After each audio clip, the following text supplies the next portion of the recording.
Welcome to the channel.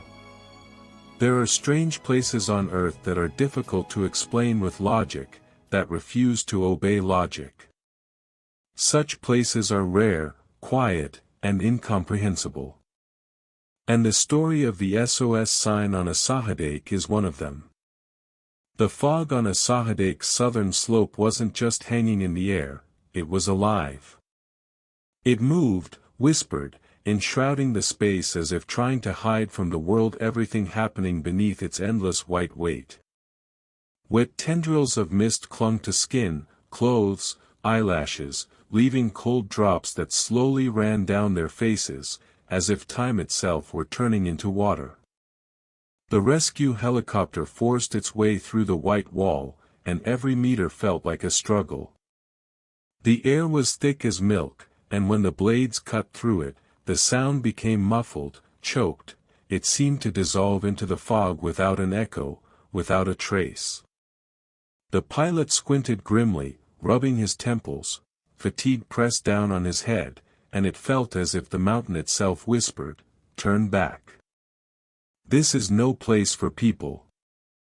"We should have seen something by now," he said, but his voice wavered, disappearing into the engine's roar.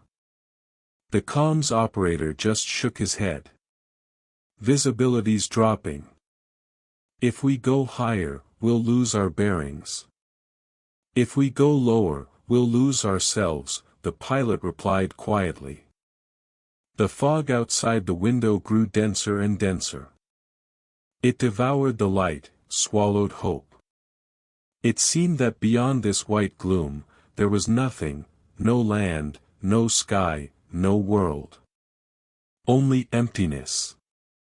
But suddenly, it was as if the mountain itself had blinked. "Hold it." The pilot sharply leveled the craft. Below, beneath the dense layer of fog, something dark became visible. Something unnatural, alien to nature. When the fog parted for a second, a sight was revealed that made everyone's throats tighten and chests constrict. On the wet ground, amidst the dark marsh grass, lay a sign. Not just any sign. A word. A cry. A last hope. SOS. Formed from huge, heavy logs, darkened by moisture.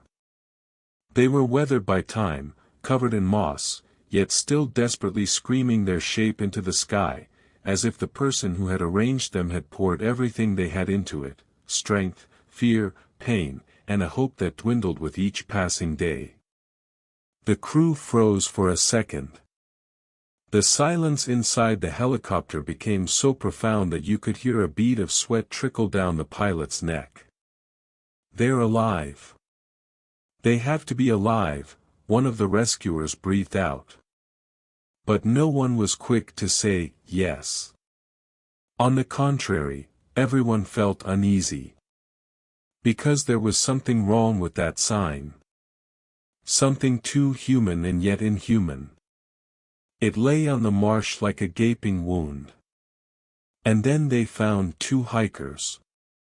Alive. Frightened. Almost out of strength. And when a rescuer, still under the impression of the sign they'd found, said, "Well done. Without your SOS, we never would have found you." The hikers slowly, in surprise, looked up at him. And in those eyes, there was no relief. In them, there was horror. "What SOS? We didn't do anything like that." And in that moment, in those few seconds of silence that hung between the people in the cramped space of the helicopter, the air grew colder than on the mountaintop. Because no one likes to find a sign of distress if it wasn't left by the very people they're rescuing. The fog on Asahidake's south side woke up before everyone else. It didn't rise, no, it oozed out.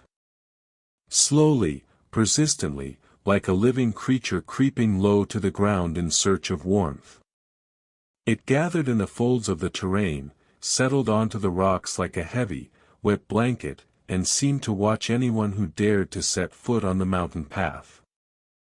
At dawn, when the horizon was barely touched by pale light, the fog grew so thick that even sound was swallowed.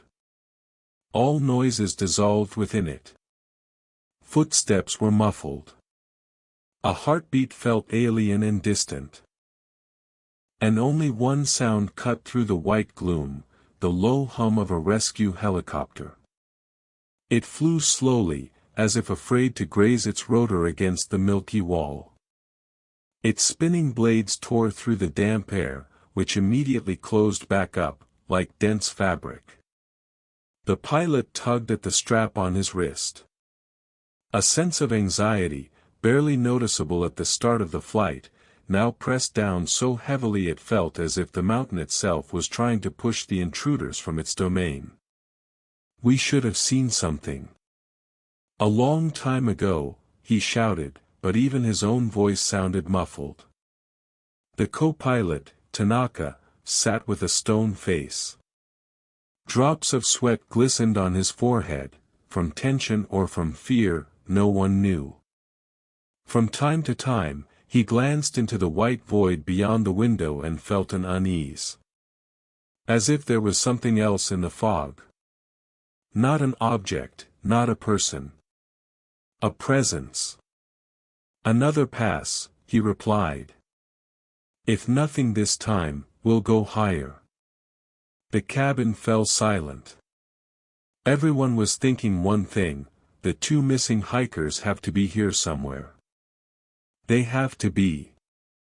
They simply must be. But the mountain was silent. The forest was silent.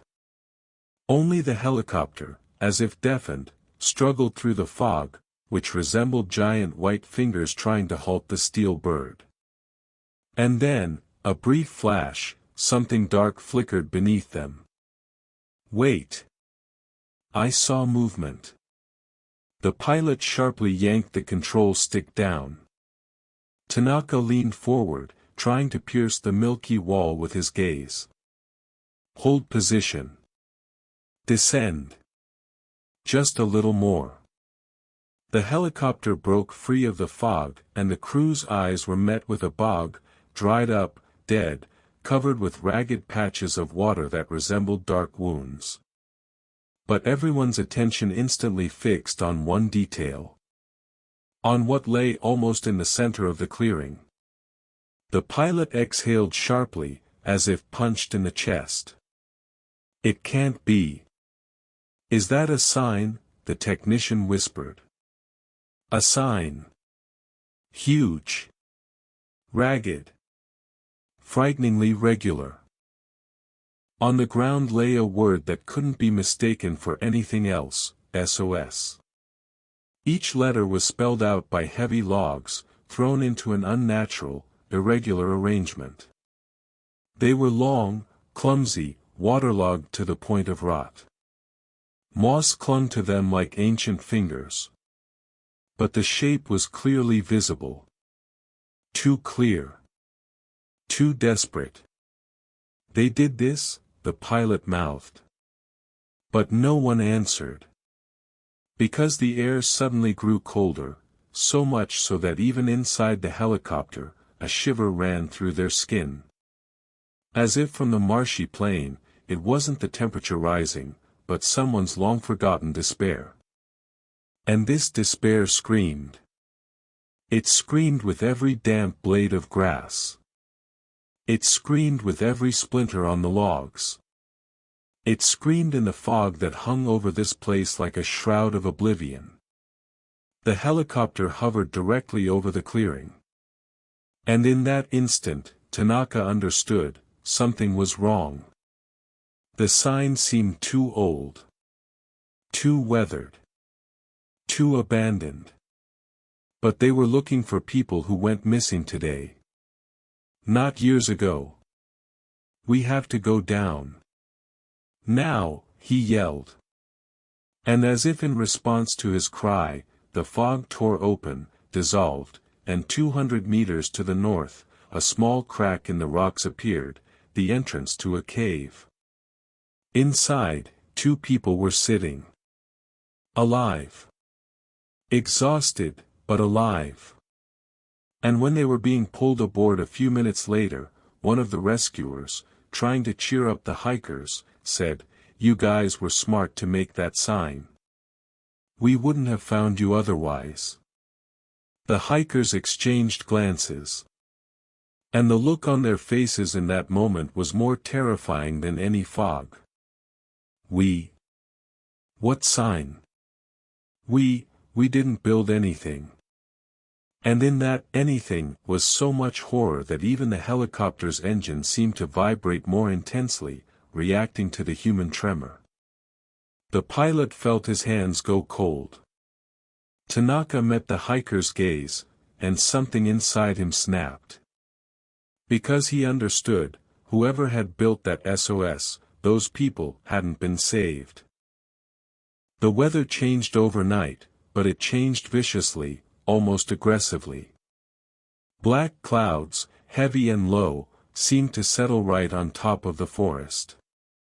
The wind thrashed between the trees as if trying to rip out their roots.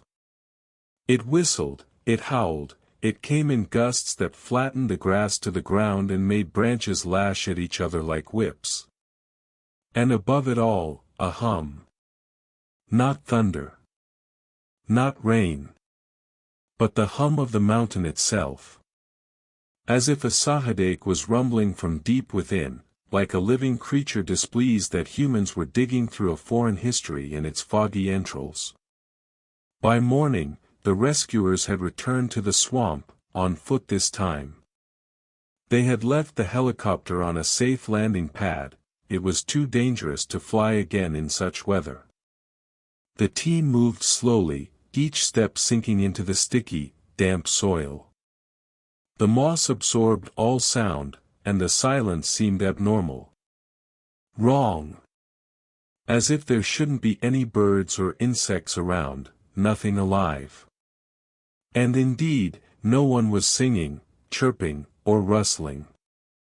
As if all the little creatures knew that something had happened here, something best kept silent about. When they reached the swamp, the air grew heavier.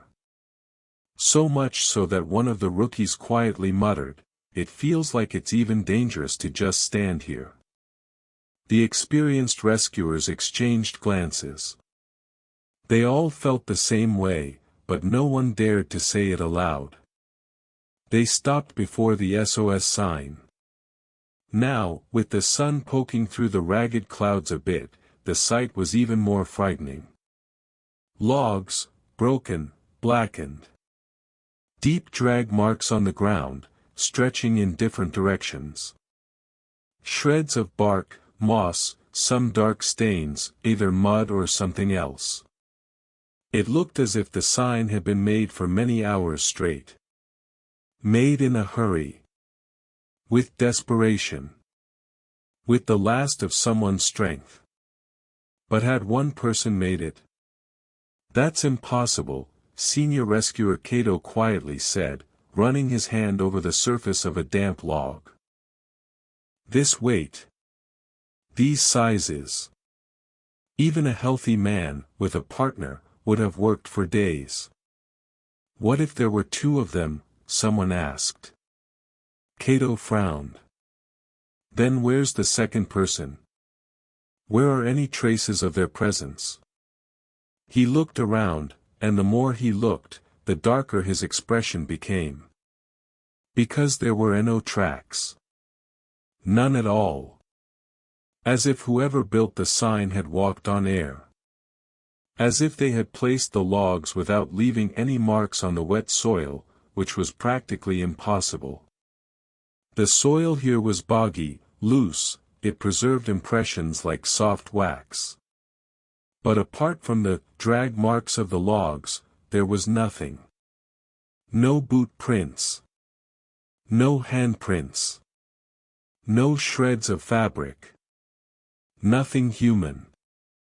Either a person worked here, or something that doesn't leave tracks, one of the younger guys quietly said, and the others felt a chill run down their spines. Kato was about to reply, but at that moment, one of the team members exclaimed, "Kato-san. Look here." They approached a spot where the grass was strangely flattened. Slightly, barely, as if someone had been sitting there for a very long time. But sitting silently. Motionless. As if observing. Nearby lay an object, small and insignificant, yet it took everyone's breath away. A fragment of an old cassette tape. Gray, twisted, torn. Kato picked it up, the wind immediately tugged at the ribbon-like tail, as if wanting to snatch it back, to pull it away to where it belonged. "It's tape," Kato said. "It's been here a long time. A very long time. But the tourists we rescued weren't even here," said the female rescuer. "They were in the cave. So, a different person made the sign," Kato said slowly. He clutched the tape tighter. And at that moment, a sudden gust of wind swept across the swamp with such force that the grasses flattened to the ground, instantly, like a single organism. Trees on the edge of the clearing bent and creaked. The clouds darkened, as if someone had pulled the sun behind them with a massive hand. And with that gust of wind came a sound. A rustle. A whisper. Muffled, low, as if the earth itself sighed. The rescuers spun around. It felt as if someone had passed behind them. Someone invisible, yet very, very close. "All right," Kato said sharply. "Enough. We're going back. Right now. Something isn't right here." But before they left, Kato cast one last glance at the SOS sign. And suddenly he felt it, not with his mind, not with logic, but with his skin, his back, the deepest part of himself. Whoever made this sign, they had been here longer than any human could survive. And perhaps, they were still here. Night on Mount Asahidake always falls fast, like someone just flipped a switch. Shadows deepen in a matter of minutes. The cold seeps under your clothes as if it has a will of its own, its sole purpose to chill you to the bone. And the worst part, after sunset, the air gets too quiet. It's unnaturally quiet. Kato stood by a small campfire, feeling his muscles tighten with tension. The rescue team had returned to base camp, tired, soaked, but not broken. But Kato could clearly see that each of them was constantly looking over their shoulder. Checking over their shoulders. Scanning the forest. Listening. As if someone was standing in the dark. Watching. Observing. So, he wasn't the only one who felt it. When night had fully fallen, Kato entered the command tent, lit by a single lamp, from which restless shadows danced on the walls. "Let's go over this again," he said, opening his tablet to the data. "Today we found something that shouldn't be there. Film that had been there for years. Traces that were barely left. And an SOS sign that one person in such a place simply couldn't have made. What I'm saying is," Kato continued, "we need to revisit all old cases connected to this area. All the written-off missing persons reports. All the unresolved mysteries. Especially the ones that happened near the swamp." The young communications tech looked up. "Kato-san. I've already gone through the archives. And you need to see this." She handed him the tablet. On the screen was a short entry, dated several years prior. A young male tourist hadn't returned from the trail around Asahidake. A brief, terse entry, last seen in the vicinity of the northern slope. Presumed dead. Body not found. "And what's so unusual about that?" asked one of the guys. The woman took a deep breath. "That's just the beginning. Swipe to the next page." Kato swiped his finger. And there it was. A second case. A year earlier. Another missing person. Again, in the swamp area. Then another. And another. 4 people in 10 years, all vanished in the exact same spot where that huge, eerie, silent SOS sign now stands. "Is this a coincidence?" someone breathed out, though their voice lacked conviction. "People go missing on the mountain," Kato said grimly, "but 4 cases within 1 kilometer. And not a single body. Not a single item. Even the dogs can't pick up a scent." He closed the tablet and sank into a folding chair. "All this time, we've been looking for tourists, as if they simply got lost. But what if, all this time, we've been following in the footsteps of others? Those who were here before." The night receded slowly, oppressively. The wind died down, and with it, any air movement ceased. The forest became motionless, like a frozen painting.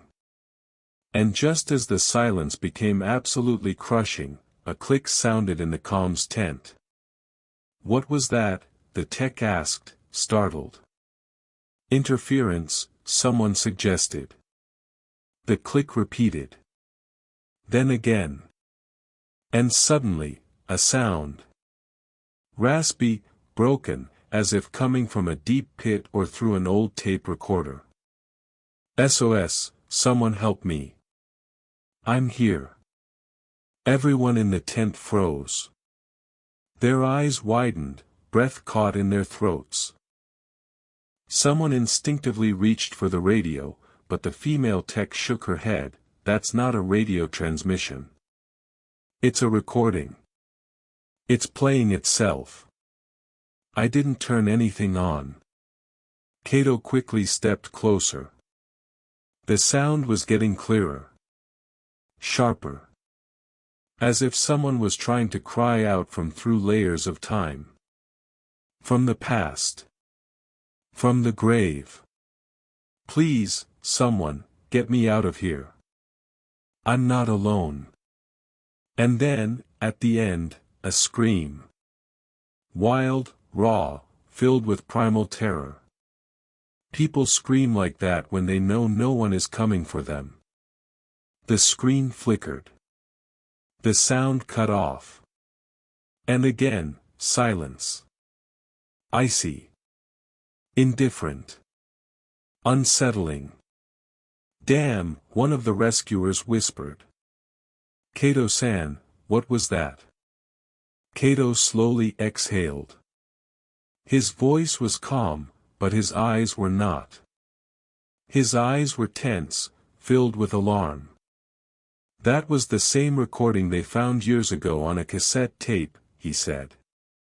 "It's considered part of the archived case file. But I've heard it before." He fell silent, as if afraid to utter the next words. "Then and now, there's something else at the end. Just a little. Barely audible. Right at the threshold of perception. As if another person is breathing there too. But not screaming. He's just standing nearby, listening." A deathly silence hung in the tent. Someone swallowed hard. Someone cursed under their breath. And Kato said what everyone was afraid to hear: "It means there really were 2 people there." He looked out at the swamp, over which a pale moon shone. "And one of them, perhaps, is still here." Even before dawn, Kato woke up with a strange feeling, like someone was staring straight at him from the darkness. He jolted upright, gasping, scanning the inside of the tent. The shadows were still. The wind had died down. The silence was thick, viscous, like pitch. But the feeling of being watched, it hadn't gone away. He raised his lantern, aiming the light into the corner. Empty. Yet, when he slowly turned his head towards the window, a chill ran through him. The dewdrops on the plastic sheet looked as if someone had recently touched the fabric from the outside with their fingers. 3 long ones. Kato clenched his jaw. Enough. He whispered to himself. It's just fatigue. Nervous tension. Everything's explainable. He repeated it over and over in his head. But the mountain, it wasn't listening. Morning brought the scent of damp pine needles and the metallic tang of cold. A thick layer of fog lay over the ground, concealing everything below waist level. The rescuers moved in silence. Almost no one spoke. Everyone had heard that recording. Everyone had spent the night in this forest. Everyone felt as if the weather, the trees, the air, everything around them was tightening, constricting the circle. Today we'll check the north slope, Kato said. Where people went missing.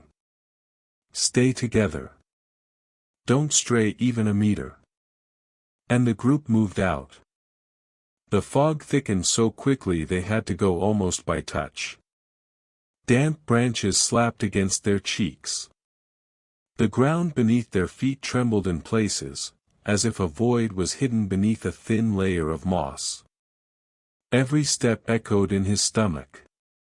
As if the mountain itself was breathing. But after 20 minutes of walking, Kato suddenly raised his hand, a signal to stop. Everyone held their breath. Did you hear that? He whispered. At first, silence. And then, a faint sound. Very faint. Through the fog. Muffled. Dragging. Footsteps. Hesitant. Alien. Unnaturally slow. Kato raised his hand to his radio. Who's there? Identify yourself. We're rescuers. There was no answer. The footsteps stopped.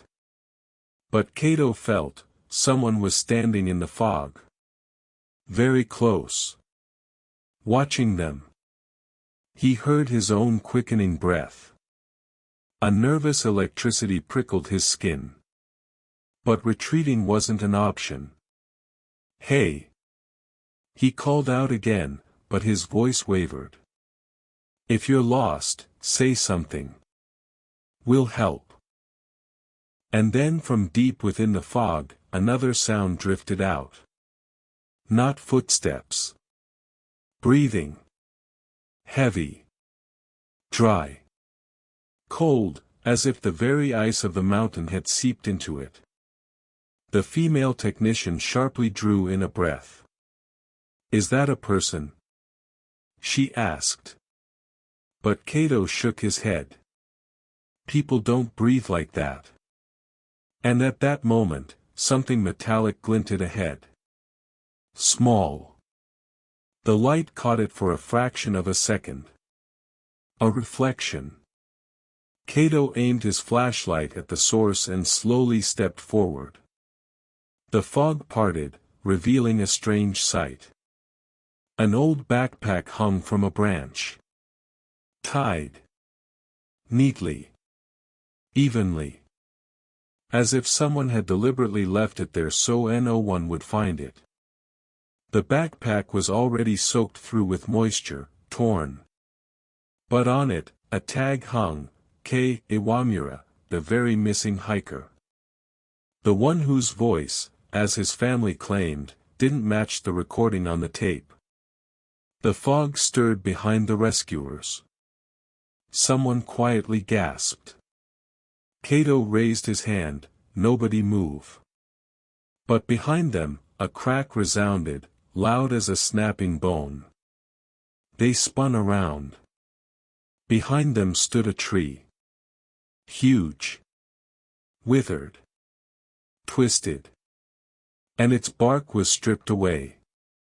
Completely. To human height. As if something had been standing there. Rubbing against the trunk. For a long time. With force. But Kato saw something else. Lower down, on the exposed wood, were lines. Uneven. Haphazard. Sharp. Someone had been gouging the tree with their nails. To the point of blood. To the flesh. In a choked, hoarse voice, someone behind him croaked, "There's something written there." Kato stepped closer, holding his breath. Scratched into the wood were words, shaky, uncertain, as if the person who wrote them could barely stand. "He's watching." Kato's heart thumped once, then again, a painful, sharp beat. But that wasn't all. Below that phrase, almost at ground level, a second line was scratched, shorter, weaker, barely legible, "Don't look back." But it was too late. One of the young rescuers, as if propelled by an invisible force, suddenly whirled around into the fog, and screamed so fiercely, so savagely, that the sound ripped through the air. The rescuers rushed to him, but he stood, pointing into the fog with a trembling finger, "There. He's watching us. I saw his eyes." Kato grabbed him by the shoulders. "Where? Where did you see him?" Kato turned his head in that direction. And the fog there slowly parted. Receded. As if something invisible had stepped back. Something tall. Very tall. Too elongated. And deep within the whitish haze, two reflections glinted, dull, like the light on an old cassette tape. Eyes. But it lasted only a moment. The fog closed in, thick, impenetrable. Kato reeled back, everyone back. Fast. To camp. Now. They ran, heedless of the path. Wet branches lashed at their faces. Roots tripped their feet. The fog pursued them, like a living thing, trying to close in. Kato heard breathing behind him, not his own. Not human. And only when the tents of the camp appeared through a clearing in the trees, did it all stop. The fog seemed to hit a wall, it stopped at the camp's edge and didn't take another step. As if an invisible line held it back. The rescuers stood, gasping for breath, falling to their knees, hands trembling. And the technician was the first to speak. "Kato-san, what we saw, it wasn't human." Kato stared into the fog. And for the first time throughout it all, he didn't try to put on a brave face. He didn't try to calm anyone. He didn't try to explain what was happening. He said honestly, "I know." As darkness fell, the camp seemed to hold its breath. By day, fear was a crushing, heavy weight, but still earthly, human. But by night, it transformed into something else entirely, faceless, incorporeal, tearing itself from the very depths of the forest. To everyone's surprise, the wind had completely vanished. The air grew still, stifling, like inside a cave. Even the campfire burned steadily, without a flicker, strange, unbelievable. The flame stood like a pillar, as if painted onto the black canvas of the night. Kato moved between the tents, checking carabiners, flashlights, and fastenings. All the while, he felt the silence around them was too perfect. Not a single crackle of a branch. Not a single rustle of a leaf. Not a single nighttime whisper. The mountain had fallen silent. "I don't like this," one of the rescuers muttered, nervously scanning the forest. "It feels like we're in some kind of enclosed space." Kato nodded. "The mountain is watching." He said it with such conviction that two of the rescuers flinched. As the clock ticked closer to midnight, the camp was consumed by an anxious anticipation. Some tried to sleep, but slumber refused to come, as if it feared crossing the camp's boundary. The communications technician was already on her third mug of tea, her hand trembling. Then suddenly, a sound. Something crunched just beyond the camp. Sharp. Cold. As if someone had snapped a thick branch. The rescuers simultaneously, almost in unison, lifted their heads. The campfire crackled steadily, as if oblivious to what was happening. "Is that an animal?" someone whispered. But Kato was already on his feet, flashlight in hand, pointing the beam into the forest. The beam, hitting the branches, seemed to strike a wall of fog. A mass of whitish tendrils stood just beyond the camp's perimeter, as if someone had deliberately erected a smoky barrier. And again, a crunch. But closer. Much closer. Then, another. And another. The rescuers understood, these were footsteps. Huge, heavy, measured. The sound approached the camp from one side, then another sound came from the other. As if the steps were circling. Encircling the camp. Measuring the distance. And each step seemed to slice through the silence like a knife. Kato raised a hand. "Don't go out. Stay away from the edge. Keep your lights on." But the light, it didn't help. The flashlights seemed to lose power, their beams barely reaching the tree trunks. The light itself seemed to tremble, as if an invisible, dense curtain hung in the air. Then the footsteps, they changed. Now they were slow. But crushing. It felt like something impossibly tall stood there in the fog. Too tall. And it was turning its head. Watching. No one could pinpoint their exact number. Sometimes it seemed there was one. Other times, several. And each new step felt like it drew a meter closer. Then, a voice emerged. Quiet. Muffled. Devoid of emotion, it seemed. But human. "I am here." The communications technician cried out. "It's him." The voice from the tape. It's the same voice. But the voice repeated, "I am here. Don't leave. I don't want to stay." And suddenly, a second voice. Hoarse. Low. Like someone who had long since ceased to belong among the living. "Stop. You must not leave." And these two voices, they overlapped. Merged. Degenerated into a guttural rasp. Kato felt his heart hammering in his temples. "Everyone.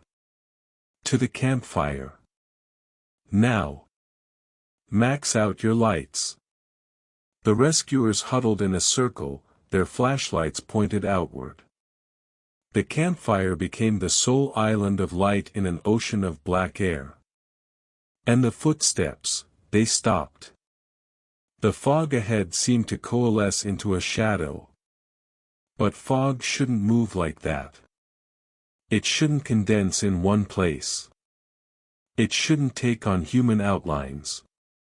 Kato saw a silhouette. Tall. Unnaturally elongated. Its head was slightly tilted, as if the entity was studying them. The flashlights wavered. The female technician clamped a hand over her mouth, stifling a scream. The silhouette stepped forward, but the fog immediately swallowed it. And in that same second, a second silhouette flickered into view from the other side of the camp. There were now several silhouettes. Kato stared at the fog, unblinking. And indeed, from all sides, the fog swirled, gathered, as if stirring. Dark outlines flickered in different places, a shoulder here, an outstretched arm there, a tilted head. They didn't draw any closer. But they watched. Always watched. Then one of the rescuers couldn't take it anymore. He lunged towards the edge of the light, trying to discern the figures. "Don't go out!" Kato roared. But it was too late. The man took one step beyond the illuminated circle. And suddenly his body convulsed, as if yanked sharply by the leg. He fell. Screamed. His screams were hysterical, tearing. The flashlight beams hit him, he clawed at the ground, trying to hold on. But something invisible was dragging him into the darkness. The force was immense. "Grab him! Grab him!" Kato shouted. Two rescuers rushed forward, grabbing the man's arms. 3. 4. Everyone pulled. But the fog seemed to grip his legs, twisting them, dragging him back, into the forest. The man's scream shredded his voice. He fell onto his stomach, leaving claw marks in the earth. "Help!" And in the final instant, the fog gleamed with two dull, viscous reflections, like eyes. And the rescuer vanished. Into the fog. Instantly. As if he had never existed. Everyone recoiled in horror. His scream carried for a few more seconds. Then it cut off. So abruptly, as if someone had clamped a hand over his mouth. And the mountain fell silent again. The rescuers trembled, huddled in a tight circle around the campfire. The campfire crackled. The fog remained several meters away. Kato lifted his face to the night sky, which was obscured. And in a whisper, hoarse with tension, he said, "Now the mountain won't let us go that easily." He turned to the fog. "We have to find out what happened here. Otherwise, we'll all disappear just like him." The fog shimmered almost imperceptibly, as if it had heard him. Morning arrived, but unwillingly. The sun was just a dull glow behind heavy clouds, making it feel less like day and more like a pale, anemic fog, wrung out of all light. Not a single rescuer was asleep. After the horror of the night, it was impossible. Everyone sat either in their tent or by the campfire, some were trembling, some rocking back and forth, some praying. Kato stood at the camp's edge, gazing at the gray wall of fog. The fog didn't dissipate. It seemed to be holding its ground. As if it feared them venturing somewhere they shouldn't. "We have to leave," one of the rescuers whispered, clutching his head. "This place is cursed. We need to get down immediately." Kato shook his head. "Get down. And leave our man behind? Is that it?" "He's dead," someone shouted. "He vanished right before our eyes." "Vanished, Kato-san. We didn't even hear him fall.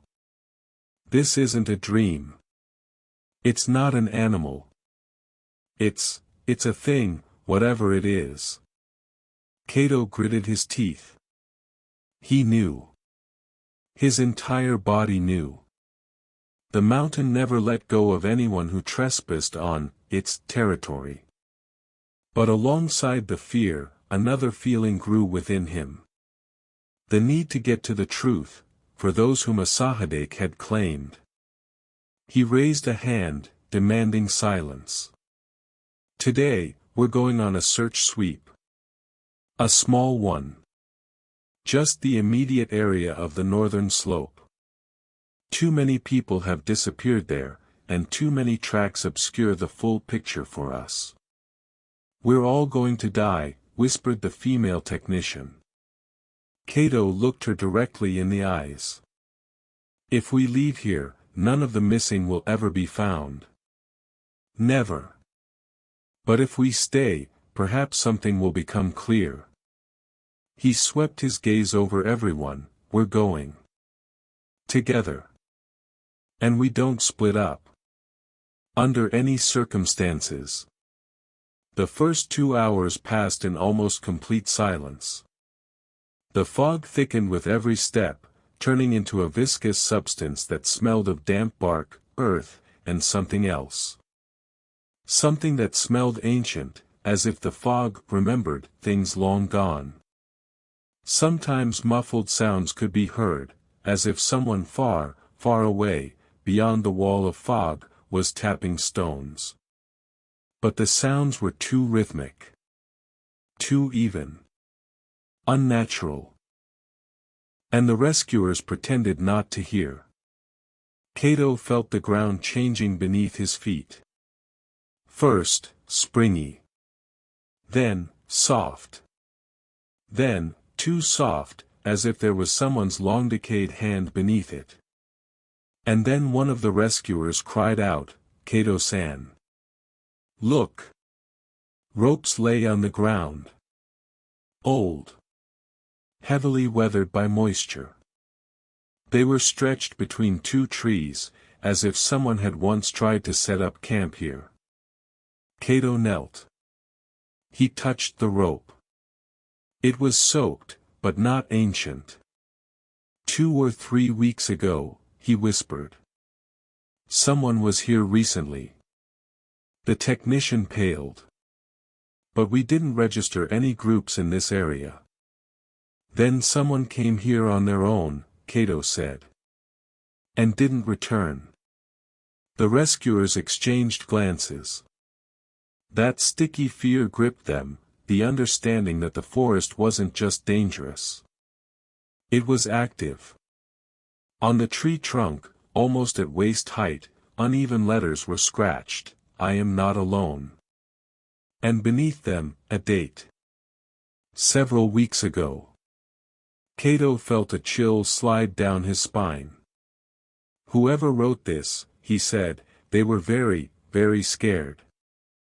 And then the fog ahead wavered. It parted. Opening a path that hadn't been there a second ago. As if inviting them in. As if saying, "Come in. Look. Learn. I'm waiting." "Kato-san," someone whispered from behind. "Don't go in there. Don't." But Kato had already taken a step. The fog receded to the sides, and soon the rescuers found themselves in a small clearing surrounded by strangely shaped trees, their trunks twisted as if they had been long and painfully squeezed upward through a narrow opening. In the middle of the clearing stood a structure. A hut. A shack. No. Something more unsettling. A small frame of logs. The very same ones the rescuers had seen in the SOS signal. But this frame, it was incomplete. Abandoned, as if someone had suddenly dropped their work and fled. "It looks like a shelter," one of the rescuers whispered. Someone was trying to build a refuge.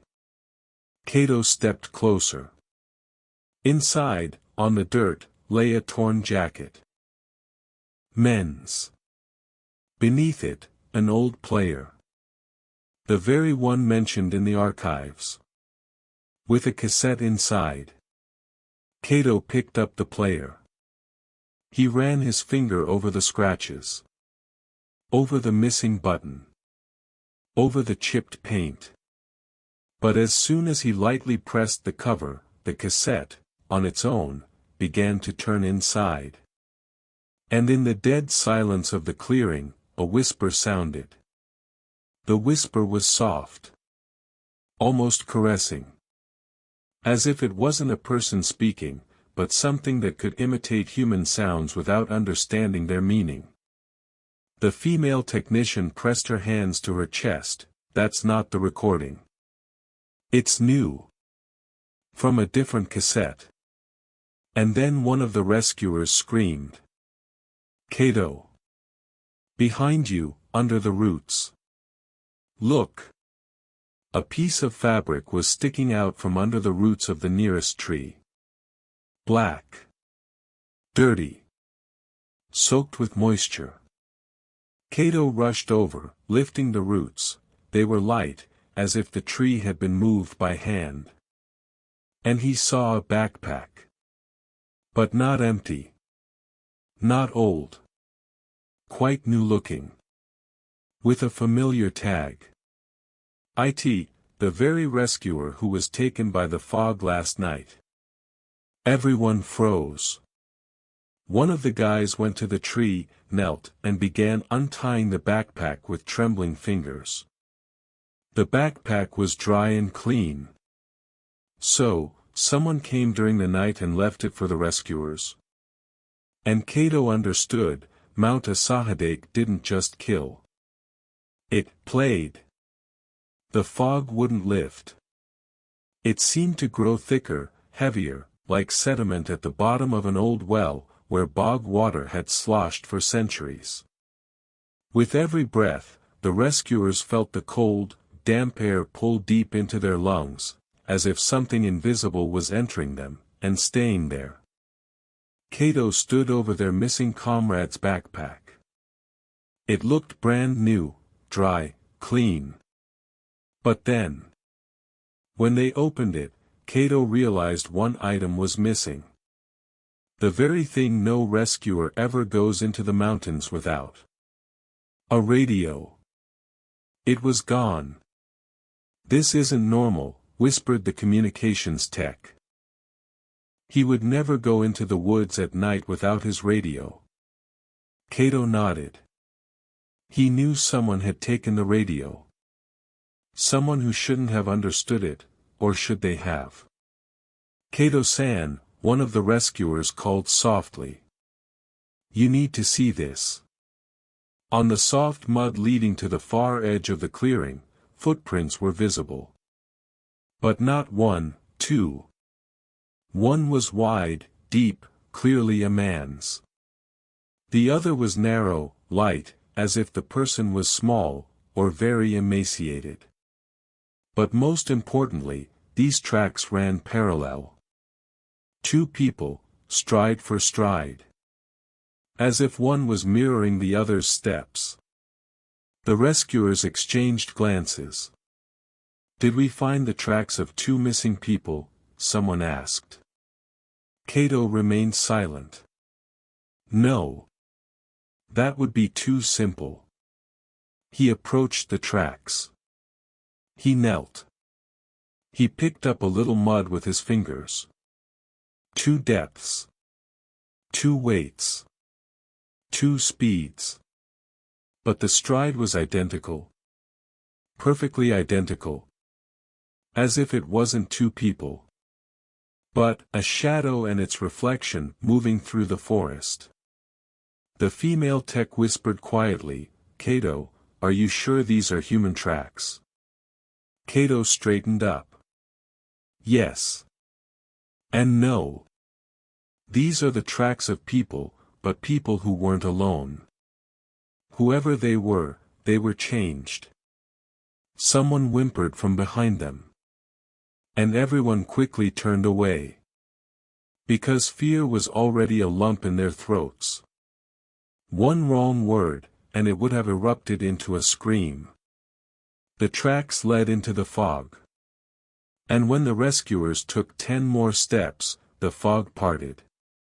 Before them opened a large, shadowy cleft between trees, so thickly entwined with moss and roots that they resembled a maw overgrown with grizzled fur. It wasn't a cave. Or a gorge. More like a natural passage, carved out by centuries of water. But the entrance was so perfectly shaped, it looked man-made. "It's dark in there," someone whispered. "It's dark everywhere here," another replied. But Kato sensed something else. The darkness inside was alive. It was breathing. Faintly, barely audibly, like a sick old man. He took a step. And then, "Stop!" one of the rescuers yelled. Kato froze. On the ground, right at the entrance, lay an object. A radio. And it was on. It was quietly crackling, emitting short pulses, as if someone was pressing the transmit button, softly, hesitantly, like a child touching an unfamiliar object for the first time. Everyone took a step back. Kato approached the radio, slowly, carefully, he bent down. Just as he reached out his hand, the speaker suddenly croaked. A sound emerged. Not a voice, a sound. Something between a breath and the drawn-out creak of wood. "They're here," the rescuers heard. It was something inhuman. And yet it was speaking words. Kato straightened up and said, "I'm going in alone," and took a step toward the dark maw. The entrance was low. Kato had to bend down. The flashlight's beam barely pierced the depths, the darkness absorbed the light at an unnatural speed, as if it were a liquid, not air. The sounds were strange. The forest behind him grew quiet, unnervingly quiet. There was no wind, no birds, no insects. Only drops of water, falling so evenly, as if someone had set a metronome. Kato went 10 meters. 20. 30. And he saw, on the wall, scrawlings, scratched with a knife, chaotic. But among them were words: "He is following me, he is mimicking my movements." A voice, already familiar, rustled from behind, right at Kato's ear, "Go back." Kato spun around. The flashlight beam darted across the walls. Empty. But on the floor, something was lying there. A note. He picked it up, unfolded it. And he saw, "If you're reading this, run. He's already here. He became me. And I became nothing." And at that moment, someone placed a foot on a rock behind him. A silent step. Too silent to belong to a human body. Kato froze. The flashlight beam slowly turned towards the sound. And in the dim, trembling strip of light, he saw a face. Unthinkably pale. Ragged. With a twisted smile. As if the person had tried, for a long, long time, to remember how people smile. And got it wrong. And most importantly, the face was familiar. Too familiar. It was the missing rescuer's face. But warped, distorted. And it was laughing. Kato froze, and his entire world narrowed to the thin beam of his flashlight. The shadow before him, an exact replica of the missing rescuer, moved, breathed, laughed, yet every one of its gestures was unnaturally perfect. It was as if someone had created a doll capable of mimicking every movement. It even tried to repeat words. Kato heard the echo stretch the sound, pulling it up to the canopy, bouncing it off unseen surfaces, then back again, as if the forest repeated everything he thought and felt. He raised his flashlight, aiming it directly at the doppelganger. It didn't blink. It didn't breathe normally. And all signs of life vanished, except for an inexplicable presence. "You're not human." Kato gasped, as if trying to convince himself. "What are you?" The doppelganger's face suddenly twisted into a wide smile. And then Kato felt it, it understood. Understood every movement, every intention. The rescuers, standing at the edge of the fog, began to scream. But their voices were instantly swallowed by the forest.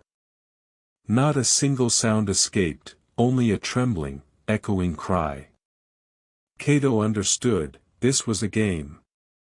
A game lost only by those who succumb to fear. Kato took a step forward. A step into the darkness. And his flashlight illuminated another corner, another face, another silhouette that hadn't been there before. The doppelganger moved towards him, perfectly mimicking his every step. And Kato understood, he was not alone. Those who had vanished earlier hadn't died. Their bodies had disappeared, but their essences remained. Intertwined with the mountain, with the fog, with the forest. The fog swirled in spirals, vines writhed like living snakes. Tree roots reached out towards his feet, impeding his steps. Kato gritted his teeth. He knew that if he yielded, he would disappear. Like all the others. He took a step. The doppelganger took a step. And the sound of footsteps repeated thrice, an echo multiplying into dozens of non-existent feet. "Let's go!" Kato yelled. He ran, stumbling, leaping over roots. The doppelganger followed, perfectly mimicking his every step. But suddenly, his flashlight beam caught a strange object. On the ground, among the leaves, lay a log SOS sign, but not fully constructed, only the framework. And Kato understood, this was the key. The key to the mystery. The fog parted instantly. Around the SOS sign, it was empty, quiet, almost sacred. And then Kato heard, "Are you looking for me?" The voice came from the very earth itself. It was soft, ancient, yet simultaneously young. As if the mountain itself was trying to speak. "Me?" Kato whispered. "Are you the mountain?" "I have always been here," the voice replied. "And all the vanished ones have become a part of me. Every movement, every cry, every tear, I remember. Do you think this is a coincidence? No. Each of you is a part of history. Every action is a reflection of the past that I preserve." The fog trembled. Kato's doppelganger stood motionless, but its eyes now glowed. As if they said, "You see me, but you cannot comprehend me." Kato grasped the terrible truth, whatever was building the SOS signs was not human in the conventional sense. Not a solitary soul, not a single lost person. But an entity woven into the mountain, using human bodies as tools and reflections. And he realized, the rescuers, the backpacks, the tracks, the doppelgangers, all of it was the mountain's game, designed to test who was capable of surviving. Kato took a step back. And suddenly he noticed, among the leaves, a second figure appeared, another human. He was exhausted, barely alive, but still on his feet. He held an axe. And he was building the SOS sign, the last, the most crucial one. His movements were precise, yet slow, as if every second was torture. Kato understood, this was the one who had helped create the sign, but remained unseen. And perhaps, he was the key to everyone's salvation. "I have to reach him," Kato cried out. And he ran, heedless of his doppelganger moving right beside him. The fog lashed at his face. Branches clutched at his clothes. Roots reached out, as if trying to stop him. And yet Kato pressed on. And then he touched the man's hand. Cold. Real. Human. "Who are you?" Kato asked, gasping. "I am the one who tried to save everyone," the man replied. "Before the mountain took the others." And Kato understood, the mountain's true power lay not in its height, not in the weather, but in its ability to force people to confront their own fear and reflections, and only courage and resolve could pull them out of this trap. Kato and an exhausted man with an axe stood in the clearing. Kato's double, an exact replica, still watched from the fog. It didn't breathe, didn't blink, its movements were perfectly synchronized with Kato's thoughts, as if the mountain was using his mind as its remote control. "He's coming for us," the rescuer cried, hiding behind a tree. "He's following our every move." "I know," Kato said. "But we have to keep going." He stepped toward the double. And suddenly, it made a move that no human could make. A hand rose, but not to attack. It pointed to the SOS sign the exhausted man was building. "He's showing us the way," Kato whispered. "The way to salvation." The double turned and vanished into the fog, leaving behind only a faint whisper. "You think you found a way out, but the mountain always remembers." Kato turned to the exhausted man. "We have to finish the sign. Completely. Otherwise." He didn't dare say more. The man nodded and continued working. His hands trembled, but every movement was precise. Kato understood, only a complete SOS sign could awaken someone or something truly capable of bringing back the lost. Every log, every knot, every mark on the ground was critically important. The fog around them thickened, branches bent to the ground, as if watching their actions. Kato felt the mountain breathing with them, the inhale and exhale of the fog matched his own heartbeat. "Quickly," he cried. "It won't give us a second chance." And then something strange happened. A light wind swept through the clearings and valleys, and the whispers the rescuers had heard all night suddenly became clear. Words formed into phrases. "Help, save us, complete it." These were all the voices of the lost. All the SOS signs built in the past. All the traces left by people. And connecting it all was a single sound, warm, almost human, yet radiating incredible power. Kato understood, the mountain demanded completion. "Come on," he shouted to the man. "The last log." Hands trembling, heart pounding like mad, but at that moment, Kato stepped forward and helped place the final log for the sign. The wind died down. And in that silence, they heard footsteps, real footsteps. People emerged from the fog, alive, but pale, exhausted, as if only just awakened from a sleep in another world. "We're alive," one of them gasped. Kato felt relief, but instantly understood, the mountain wouldn't let go completely. It had left a whisper that everyone who came here in the future would hear. Once all the rescued were led to safety, Kato turned back to the mountain. It loomed, silent, majestic, and seemed to smile faintly through the fog. "SOS," he whispered. It wasn't just a sign. He realized, the SOS sign was a ritual that connected the lost to the mountain. Every hand-placed log, every knot, it was an attempt to reclaim what was lost, to preserve lives that could have been lost. And those who remained, he told himself, they weren't alone. They walked step by step with me, with us, even if their bodies had vanished.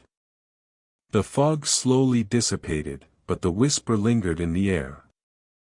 And though the rescued returned to civilization, Mount Asahidake left its imprint, an unsolved mystery that could never be fully understood, but could never be forgotten. And Kato knew, the mountain would wait. And one day, it would once again compel someone to build an SOS, to ask for help, but this time the mountain would decide, who would return and who would vanish forever. Thanks for listening. Don't forget to subscribe, there are many more interesting stories to come.